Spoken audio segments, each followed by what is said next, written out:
Olá a todos, amigos aí que nos acompanham no nosso podcast. Hoje estamos aqui novamente reunidos, num cenário novo, mas com a mesma alegria de estarmos reunidos, conversando mais uma vez sobre aquilo que Deus nos ensina através das Escrituras. Tenho aqui a Marina, minha esposa, Padre Claudemir. Muito obrigado por estar conosco aqui, dividindo a sua sabedoria e o seu conhecimento também com nós e aqueles que estão em casa. Então hoje, qual será o tema, Padre?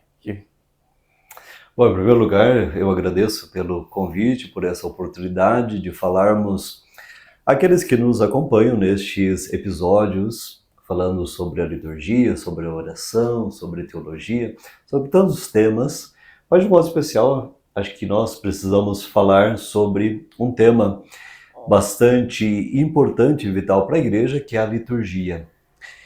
E de modo especial, nesses tempos que nós estamos vivendo, há tantas discussões em torno da liturgia, do rito, e o Papa, neste ano da oração, nos propõe também um outro material a ser estudado, que são os cadernos do Concílio Vaticano II. E o Papa propõe, então, 34 livros, pequenos livros, sobre as 4 constituições dogmáticas e pastoral do Concílio Vaticano II, que é sobre a Palavra de Deus, sobre a Igreja, sobre a liturgia e também sobre a Igreja no mundo contemporâneo.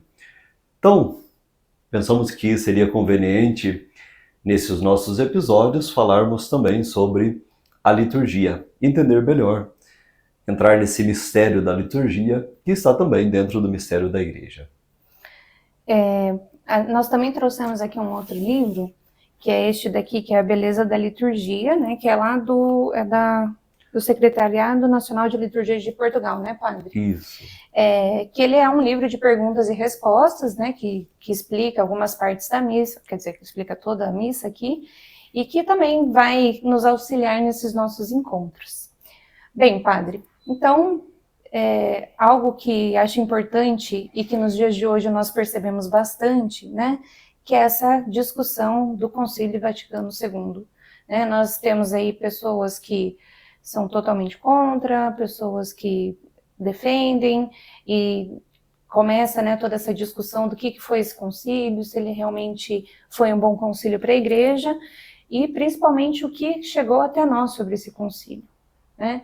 E pelo que eu percebi, né, do pouco estudo que eu fiz sobre o tema, me parece que o concílio, sim, foi um concílio muito importante, principalmente porque teve um dos pontos mais alterados pelo concílio foi justamente a liturgia, não é? É verdade.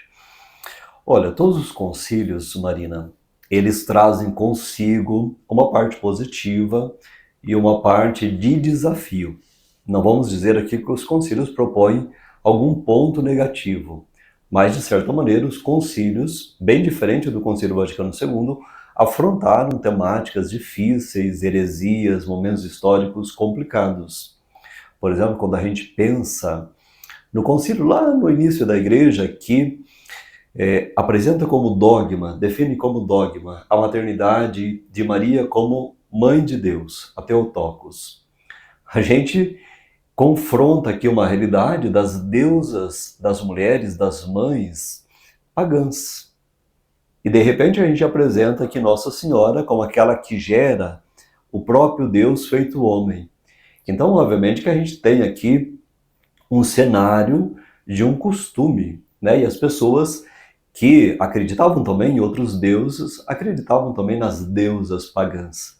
E de repente a gente precisa aqui purificar esse olhar das pessoas com relação a essas mulheres, a essas deusas, e agora apresentamos Nossa Senhora não como uma deusa, e tampouco uma deusa pagã, mas a apresentamos como mãe de Deus e mãe também da Igreja. Como explicar isso, né, para as pessoas, de um modo especial para as pessoas simples?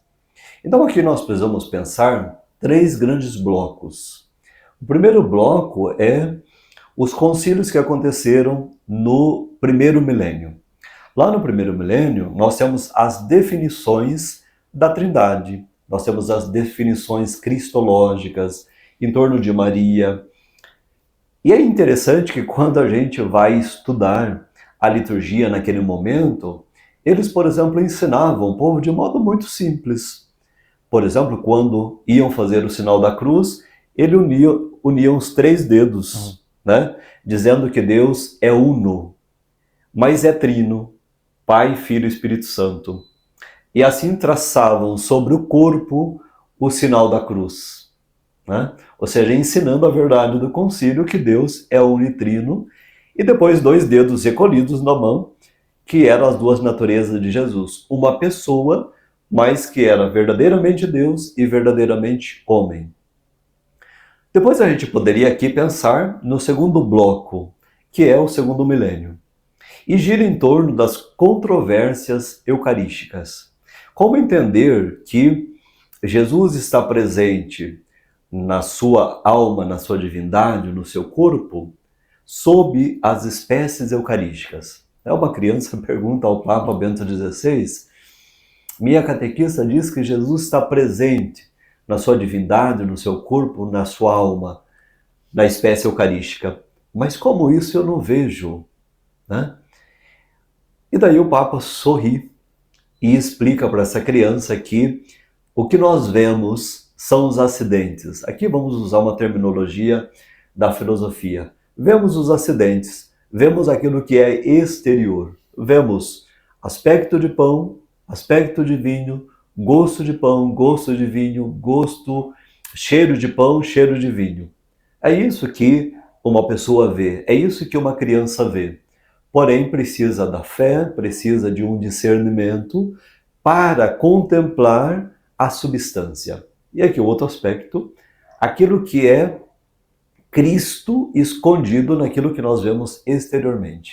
Então, todas as controvérsias e heresias e questão de sinal, de símbolo, de realidade, como explicar tudo isso de modo compreensível para as pessoas que, na sua maioria, eram pessoas analfabetas, pessoas muito simples, e por vezes essas pessoas continuaram na sua ignorância porque precisaram recorrer às devoções, recorrer ao simples fato de ver a hóstia, de esperar que alguém tocasse um sino para que elas pudessem olhar e contemplassem Jesus na Eucaristia. Isso bastava, né? Não se podia comungar porque era tão rígida a disciplina, e essas pessoas que não tinham discernimento, que não tinham acesso à confissão, tampouco tinham acesso à comunhão. E por isso, de modo tão simples, de modo supersticioso, diziam: me basta ver,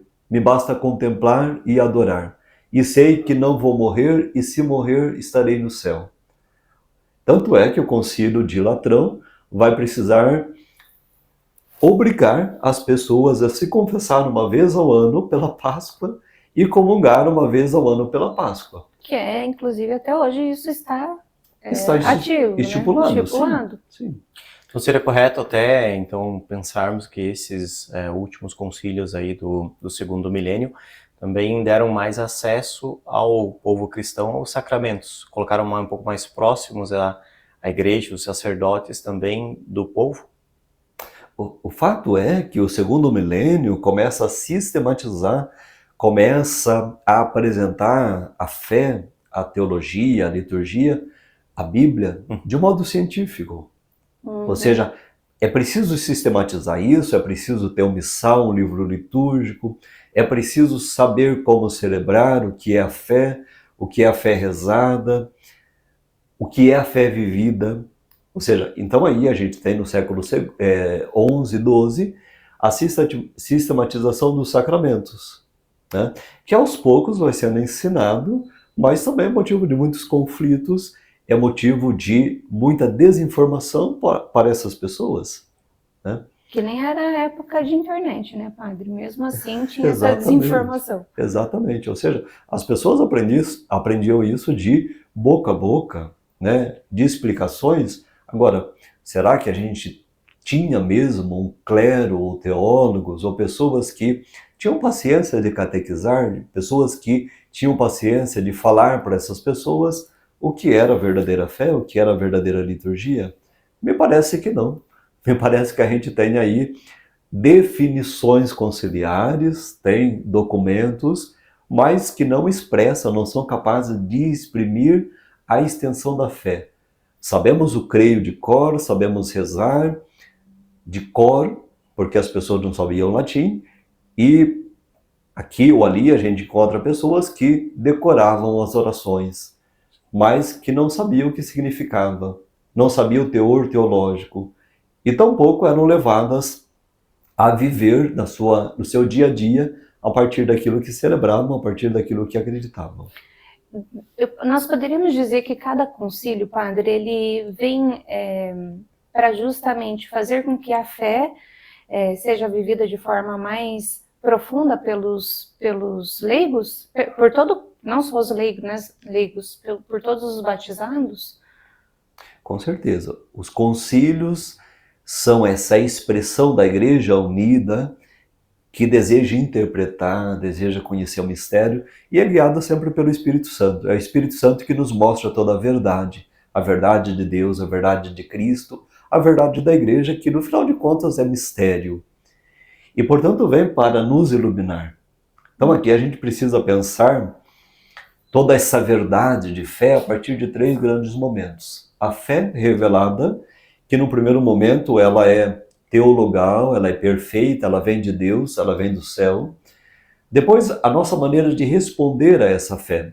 E quando nós acreditamos, quando nós rezamos, nós temos aqui a fé subjetiva. Quando a gente, por exemplo, vai na fila de comunhão e recebe Jesus, a Igreja nos diz, através dos ministros, que é o corpo de Cristo. Essa é a fé do concílio, é a fé objetiva, é a verdade de Deus. E quando nós dizemos amém, quando nós aceitamos que ali está verdadeiramente o corpo de Cristo, porque da parte da Igreja é uma profissão de fé. Né? Nós apresentamos não o pão comum, mas apresentamos verdadeiramente o corpo santo de Cristo, né? Nascido do ventre da Virgem Maria, mas que se encarna em Maria pela ação do Espírito Santo. A maneira que nós recebemos, a maneira que nós dizemos amém e vivemos dessa verdade é uma fé subjetiva. É uma fé do eu pessoal, dessa comunidade que vive de modo comunitário, mas que remete à Igreja Universal e remete também àquilo que Deus nos dá. Me vem uma frase, né, que o senhor falou sobre essa questão de os concílios, eles são inspirados pelo Espírito Santo. E daí a gente se pergunta, né, nós vemos tantas críticas sobre o Concílio Vaticano II, de que ele foi manipulado, de que, enfim, muitas coisas aconteceram, né, no decorrer do concílio, mas essa questão do Espírito Santo não me pega, padre. Por quê? Porque ainda que coisas ruins ou manipuladas possam ter ocorrido no concílio, o Espírito sempre vai estar, de alguma forma, agindo nisso, né? E, realmente, hoje, nós tivemos a oportunidade de participar de uma missa tridentina. Sim. Obviamente que nós nascemos, né, na missa nova, com a nova liturgia, mas para nós foi mais difícil, por exemplo, compreendermos a outra missa do que não compreender a missa dos dias de hoje. Evidentemente porque a gente estudou sobre a missa dos dias de hoje, né? Nós não e vamos em missas com boas celebrações que exprimem essa verdade da missa, mas que, né, eu não consigo imaginar quando alguém diz que a missa nova não é uma boa missa, principalmente porque eu colho frutos dela. Né? E aí, eu acho que com certeza a missa tridentina, ela tem toda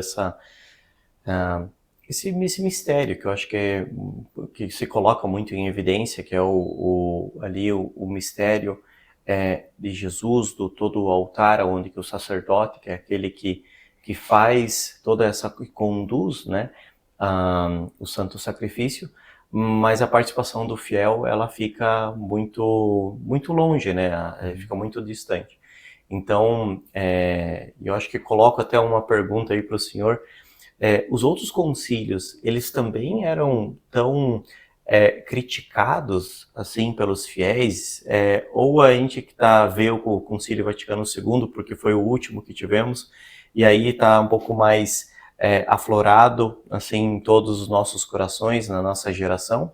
Ou sempre foi assim, o concílio também um sinônimo de grandes mudanças também na igreja? Tá, para responder essa pergunta, a esses questionamentos, a gente precisa aqui dar um passo para esse terceiro bloco, que é a discussão em torno do rito no novo milênio. Então nós dissemos que no primeiro milênio se discutiu as verdades trinitárias, cristológicas em torno de Maria. Depois, no segundo milênio, em torno da Eucaristia, o que é essa presença real, a adoração, o sacrifício, o sacramento. E no terceiro milênio a gente está se perguntando aqui sobre o rito. As grandes discussões em torno do rito. Todos os concílios trouxeram verdades de fé e os concílios aqui nos orientam porque são guiados pelo Espírito Santo. Porém, algumas heresias continuam a acontecer, mesmo depois dos concílios. Porque a gente sempre tem grupos, né? O Vaticano II, por exemplo, tinha grandes discussões em torno de dois polos, daqueles que são chamados tradicionalistas ou tridentinos, né? E daqueles que são chamados progressistas, né? Ou seja, aqueles que querem novidades e aqueles que querem permanecer na história, no saudosismo. E a gente precisa conciliar essas duas coisas. E aqui a gente precisa dizer uma coisa que é muito importante. A partir daqueles dois termos da filosofia, acidente e substância. O sacrifício de Cristo é o mesmo sempre. Ninguém pode mudar aquilo que Jesus fez na cruz. Cristo ofereceu o seu corpo e o sangue, ou seja, ali nós temos verdadeiramente Deus, verdadeiramente o homem, nessa pessoa de Jesus Cristo. Ninguém pode mudar isso que Jesus instituiu, celebrou, como ofereceu-se na cruz. Esse é o sacrifício ressuscitado que está presente na Eucaristia. Agora, a maneira de nós celebrarmos esse sacrifício de Cristo, atualizando no tempo, no espaço, isso é acidente. Então, a maneira de Trento celebrar, a maneira da Igreja Primitiva celebrar, a maneira do Vaticano II celebrar, é acidente. De uma mesma substância que não muda. Não muda. A gente pode pensar aqui 10 milhões ou bilhões de anos, o sacrifício de Cristo será o mesmo. Porém, celebrado de outra maneira, né? A gente tem 23 ritos diferentes. E se a gente for viajar pelo mundo afora, ir numa missa na Grécia, ir numa missa a Jerusalém, ir numa missa do rito melquita, maronita, ucraniano, a gente vai ver maneiras diferentes. Vamos ver acidentes, vamos ver roupas, paramentos, igrejas, cantos, línguas diferentes, mas o mesmo sacrifício de Cristo, né? Até uma coisa que eu sempre me pergunto, por exemplo, nós vamos ver missas celebradas lá na África, onde tem palmas, onde tem tudo aquilo que nós criticamos aqui no Brasil, né? Que traz essa questão da enculturação. E daí eu cheguei a uma conclusão, padre. O senhor me diga se é uma conclusão certa ou errada. Quando se perde a piedade na celebração, né? Que se perde essa piedade por Cristo que está sendo ali celebrado, aí que nós estamos no problema, né? Naquilo que se chama de abuso litúrgico. É isso, essa questão da piedade, da falta de, enfim, reverência com o que está sendo celebrado?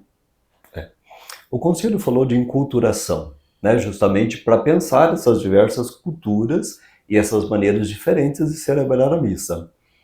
Obviamente que nós percebemos que a maneira da igreja rezar no rito extraordinário, no rito tridentino, o padre tinha uma outra posição, né? Nós dizemos que o padre está de costas para o povo, mas na verdade todo o povo, a igreja, o padre, está voltados para o altar, para o sacrário, para o oriente, ou seja, para Deus. O padre tem outros paramentos, a língua é outra, é o latim. Existe aqui uma ideia de mistério, de santuário, de muitas palavras ou orações que são secretas, que o povo não ouve, não entende. Existe uma aura de mistério no rito antigo. E no rito novo, a gente tem, por exemplo, uma missa concelebrada. O presidente e vários concelebrantes, de frente para o povo. Ou seja, o mistério aqui perde, de certa maneira, o seu mistério, né? O seu sigilo, o não dito. E a gente, nós ocidentais, nós queremos definir tudo, nós queremos mostrar tudo, nós queremos iluminar tudo, mas o mistério continua sendo mistério. E esse é o grande problema, né? Da gente viver agora esse rito novo a partir de uma outra concepção. Mas esse não é o problema. Porque quando a gente vai numa missa do Concílio Vaticano II, do novo rito, bem celebrada, inclusive a gente pode rezar em latim. Não pode rezar no rito extraordinário ou usar o missal do rito extraordinário sem a permissão do bispo. Se o bispo dá a permissão, tudo bem. Né? O problema é que nós colocamos dentro da liturgia ou dentro do rito coisas que não são do rito. Né?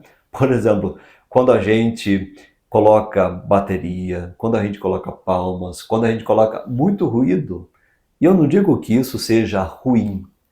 De modo equilibrado, pode ser harmônico, mas quando a gente aqui perde o mistério, perde a piedade, perde a noção de que estamos diante do Deus vivo, e começamos aqui colocar coisas dentro da liturgia, ruídos, de tal modo que a gente perde o silêncio, perde a piedade, a adoração, perde o encontro com Cristo. E às vezes a gente sai da igreja, como dizia a poetisa Adélia Prado, que a gente sai com uma vontade louca de rezar, porque na igreja não conseguimos rezar, não conseguimos nos encontrar com Deus.